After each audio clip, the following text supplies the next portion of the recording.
Hello guys, റെസ്റ്റൊക്കെ കഴിഞ്ഞ് നേരെ മുകളിൽ പോയി ബോസിൻ്റെ ടൈമിൽ നിന്ന് ബോട്ട് വാങ്ങി ഓടിക്കുമ്പോഴാണ് ബോസ് പറയുന്നത് നമ്മൾ ഡയറക്റ്റ് കുവൈത്തേക്ക് പോകുന്നില്ല, ഖത്തറിൽ കയറിയിട്ട് വെതർ ചെക്ക് ചെയ്തിട്ട് നമ്മൾ പോകുന്നുള്ളത്.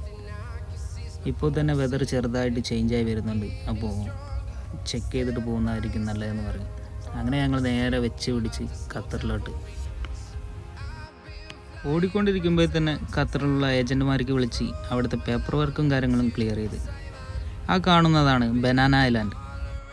അങ്ങനെ ഐലാൻഡൊക്കെ കണ്ട് വീണ്ടും കുറച്ച് ഓടിയപ്പോഴാണ് ദോഹ ഇൻ്റർനാഷണൽ എയർപോർട്ടൊക്കെ കണ്ടു തുടങ്ങി. അവിടുത്തെ ബിൽഡിങ്ങും ദോഹ പോർട്ടൊക്കെ കണ്ട് നമ്മൾ നേരെ വെച്ച് പിടിച്ച് ദോഹ പോർട്ടിലോട്ട്. ബോട്ട് ഓടിക്കൊണ്ടിരിക്കുമ്പോഴുള്ള ഒരു അടിപൊളി വ്യൂ ആണ് ഈ ഫ്ലൈറ്റ് വന്നിറങ്ങിക്കൊണ്ടിരിക്കുന്നത്. അങ്ങനെ അതൊക്കെ കണ്ട് നമ്മൾ നേരെ ഖത്തർ പോർട്ടിൽ വന്നിറങ്ങി. അപ്പോഴേക്കും അവിടുത്തെ കാറ്റും വെതറൊക്കെ ചേഞ്ചായി. ഇനി ഒരാഴ്ച കഴിഞ്ഞിട്ട് ഇവിടുന്ന് പോകാൻ കഴിയുള്ളൂ. പിന്നെ നേരെ പാസ്പോർട്ടും ബോട്ടിൻ്റെ പേപ്പറും കാര്യങ്ങളൊക്കെ എടുത്ത് ദോഹ പോർട്ട് എമിഗ്രേഷൻ്റെ അങ്ങോട്ട് നടന്നു. എമിഗ്രേഷൻ്റെ ഉള്ളിൽ കയറിയപ്പോൾ അവിടെ ഒരു വലിയൊരു അക്വേറിയം.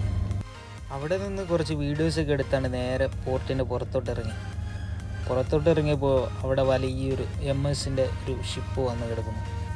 അതൊക്കെ നോക്കി നടക്കുമ്പോഴാണ് പിന്നെ കാണുന്നത് മുഴുവനും റോട്ടുമേൽ ലാൻഡ് ക്രൂസറിൻ്റെ വണ്ടിയാണ്. എവിടെ നോക്കിയാലും ലാൻഡ് ക്രൂസർ. ഇനി ഒരാഴ്ച ഖത്തറിൽ തന്നെ കാണും, അല്ലെങ്കിൽ ഫ്ലൈറ്റ് കയറി നേരെ കുവൈത്തിലോട്ട് പോകും. അവിടെ ബോസിന് വേറൊരു ബോട്ടുണ്ട്, അതെടുത്തിട്ട് ഇനി അബുദാബിക്ക് പോകണം. പണിയോടെ പണി.